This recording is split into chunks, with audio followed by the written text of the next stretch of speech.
बिस्मिल्लाहिर्रहमानिर्रहीम। अस्सलाम वालेकुम। कुकिंग विद मोनी के साथ मैं हूँ मोनी अरशद। जब घर में पकाने के लिए कुछ ना हो या आपको ये समझ ना आ रही हो कि आपने क्या पकाना है, तो आप इस रेसिपी को ज़रूर ट्राई कीजिएगा। बहुत ही सस्ती, कम लागत में बहुत ही ज़बरदस्त, टेस्टी और मुफीद सी रेसिपी तैयार हो जाती है। एक बर्तन को चूल्हे पर रखें। नीचे फ्लेम मीडियम टू लो रहनी चाहिए। आधा कप कुकिंग ऑयल डालें और गर्म कर लें।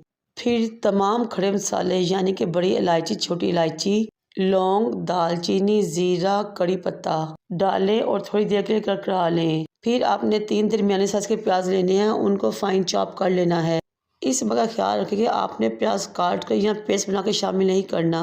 जब प्याज लाइट गोल्डन सा हो जाए तो 1 टीस्पून अदरक पेस्ट और 1 टीस्पून लहसुन पेस्ट शामिल करनी है। फिर 2 से 3 टमाटर चॉप करके इसमें शामिल कर लें। साथ ही आपने इसमें 1 गिलास पानी डालना है और फिर इसमें हम तमाम मसाले ऐड करेंगे।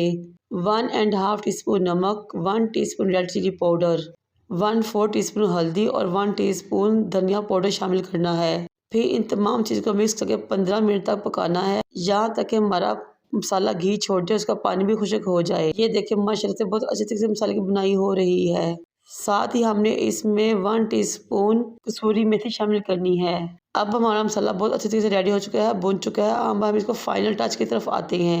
1/2 टीस्पून पिसी हुई काली मिर्च शामिल करेंगे, धनिया शामिल करेंगे, जूलियन कटिंग में अदरक और हरी मिर्च शामिल करेंगे और मिक्स कर देंगे। फिर इसके नीचे हमने फ्लेम बिल्कुल दम वाली कर देनी है। फिर 6 अदद अंडे लेंगे, एक अंडे को प्याली में तोड़ेंगे और फासले पर जिस तरह कि आपको नज़र आ रहा है अपने मसाले के ऊपर डालते रहेंगे। माशाल्लाह माशाल्लाह कितना ही ज़बरदस्त खूबसूरत हमारा ये सालन लग रहा है। अल्लाह ताला ने हमको बहुत सी नेमतें नवाजा है, हम जितना भी उसका शुक्र अदा करें कम है। अल्लाह ताला आप सब पर और हम सब पर अपनी रहमत और कर्मों के साए बनाए रखे। फिर हमने 5 से 6 मिनट तक दम देना है अपने मसाले को अंडों के साथ। जब 5 मिनट बाद हम ढक्कन उठाएंगे तो ये देखें माशाल्लाह बहुत ही ज़बरदस्त तरीके से हमारा अंडा लुबाबदार रेडी हो चुका है। जब हमारा सालन मज़ेदार सा तैयार हो जाए तो चूल्हे पर से उतार लें। फिर एक चम्मच या स्पैचुला की मदद से आपने इस तरह से इसको निकालना है जिस तरह कि आपको नज़र आ रहा है।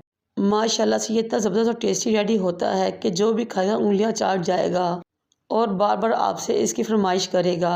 अगर आपको मेरी रेसिपी अच्छी लगे तो आप सबसे रिक्वेस्ट है कि मेरे चैनल को लाइक करें, शेयर करें, सब्सक्राइब करें और बेल आइकन को टच करें। मुझे और मेरे वालिदैन को दुआओं में याद रखें। अल्लाह हाफिज़।